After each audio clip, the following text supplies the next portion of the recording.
a major sign is the Dajjal. Now I just want to read because I think it's very interesting. This was written in the last century, but it's taken out of classical Arabic books. Is this the Antichrist? Yeah, this is about the Antichrist.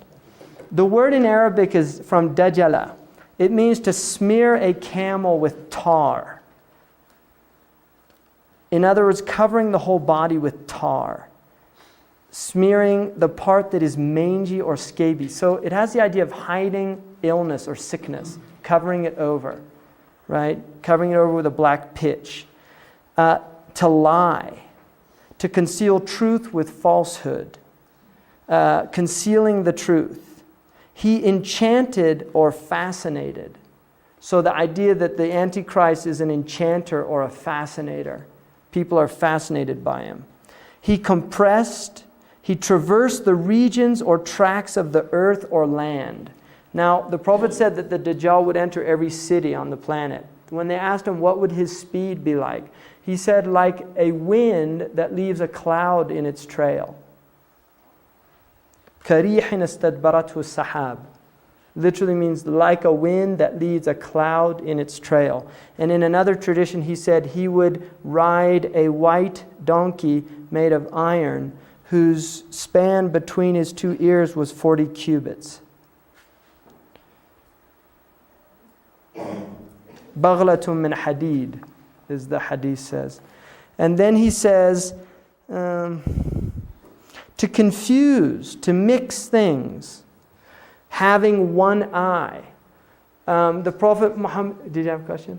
How do you spell this? What's this word Dajjal? Dajjal. Dajjal is the word in Arabic for Antichrist, which is better translated by the Arabs in the Arabic language as the imposter Christ. But Christ is used, huh?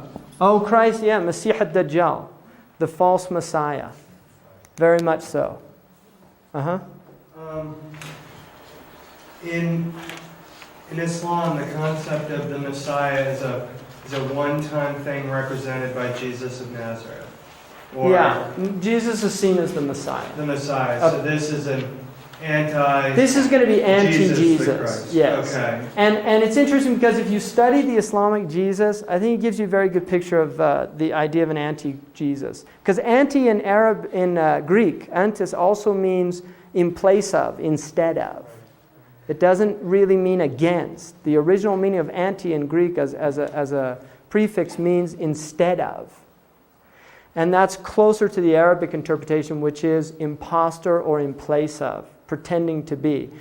The Islamic Jesus, and I actually translate, I'm hoping to get it out this year, but I translate all of the Arabic sayings of Jesus because there's actually more sayings in the Islamic tradition of Jesus than there are in the New Testament.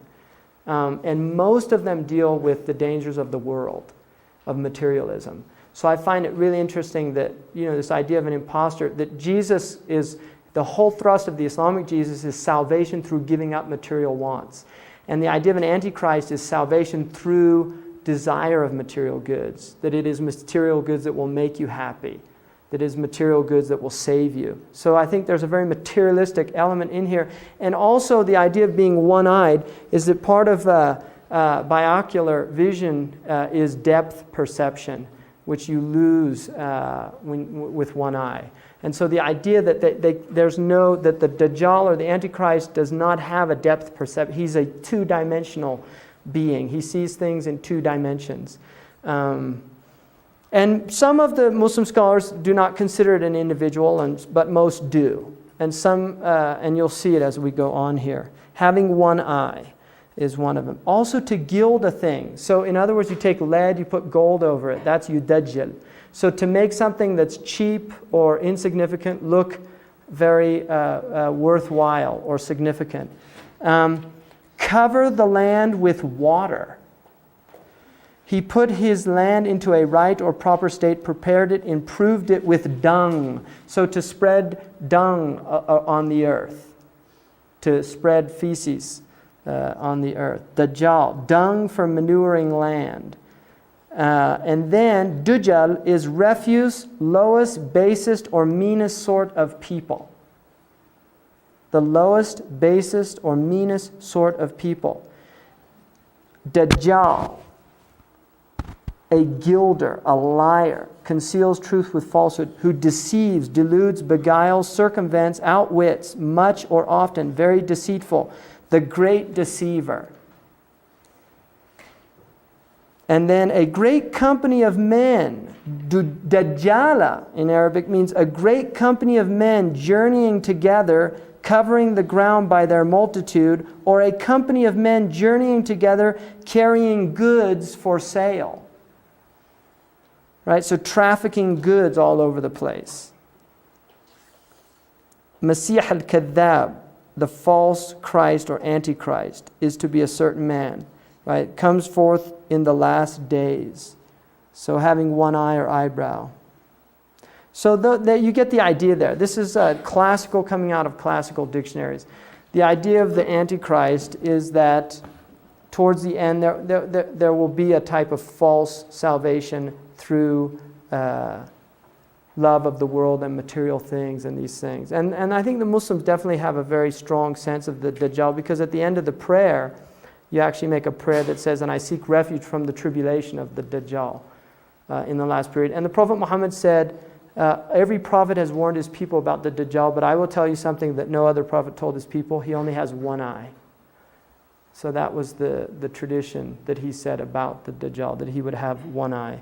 And there's a very interesting, some of the Muslims said, the television is like a Dajjal, it's a one-eyed type beast. And there's an interesting section in Lewis Mumford's, the second volume of his work on the Mega Machine, which is the one eye of Re, the all-seeing eye of Re. And he talks about that the Mega Machine, one of the things about the Mega Machine, he said traditionally, was that they didn't have an all-seeing power, these previous kings and rulers. And so he said what's happening though is that, and he wrote this in 1961, he said, in the near future, we have theoretically at our hands a machine that will able to monitor all of our life, which is the computer. And he said that, and this is what Foucault called the panoptic society, the all-seeing society. And it was designed after the idea of a prison system that Jeremy Bentham designed, which was where you had a centerpiece, utilitarianism. You had this center, you only needed one guard. And around the guard were all the prison cells. So in the middle was a tower at which this one guard could watch everything at one time. And so the idea of the all-seeing, the state apparatus in which we're all monitored. A really interesting book about this subject is called I can see the cover because it's got that pyramid with the eye on it. It's The Naked Consumer. Very interesting book about how we're watched. A lot of people don't know this, but when you buy things with your credit cards, they go under biodatas, and so they can work out. Like I started getting all this stuff about like different types of books. I'd get these like things from spiritual book companies and things, because they worked out, you buy them and then they sell, they do biodata on you, find out what type of books you like to read, and then they sell that list to people. When we had a baby, the first child, then like a week later, we got all these things about, and my wife was like, wow, what, this is a classic problem with religion, right? It's a sign, right? No. There's somebody that monitors for the corporations all the births in the county, and they sell your address to people, right? It wasn't a sign, right? Or it was a sign that we're in big trouble, right? Everything's being watched by these. So the idea just of, this kind of panoptic culture where, and the interesting thing now is this idea of computers with the actual camera on it. Very interesting phenomenon, because who else can watch, right? Who else can watch while you're having your conversations and things like that? So there is an idea of this, the Antichrist and the end. And most Muslims do believe in a second coming of Jesus. The vast majority of Muslims. There are many hadiths that confirm it's not actually mentioned directly in the Quran, but most Muslims do believe in a second coming of Christ towards the end of time. Well, wouldn't that sort of like mean that Muhammad wasn't the seal of the process of Jesus? Good point. And that was something that the scholars did deal with. He will not come back as a prophet bringing a Sharia. According to the Muslims, he actually comes back and he confirms the tradition of the Prophet Muhammad. That's how the Muslims view it. That he comes back. The question was, wouldn't that mean that the Prophet Muhammad wasn't the seal? But it would, in the sense that the Prophet is after Jesus. The Prophet Muhammad said, there's no prophet between me and Jesus. And he said that all of the prophets are brothers. We have the same father, which is the religion of the deen of Islam, with different mothers, meaning the different sharias or the different sacred laws.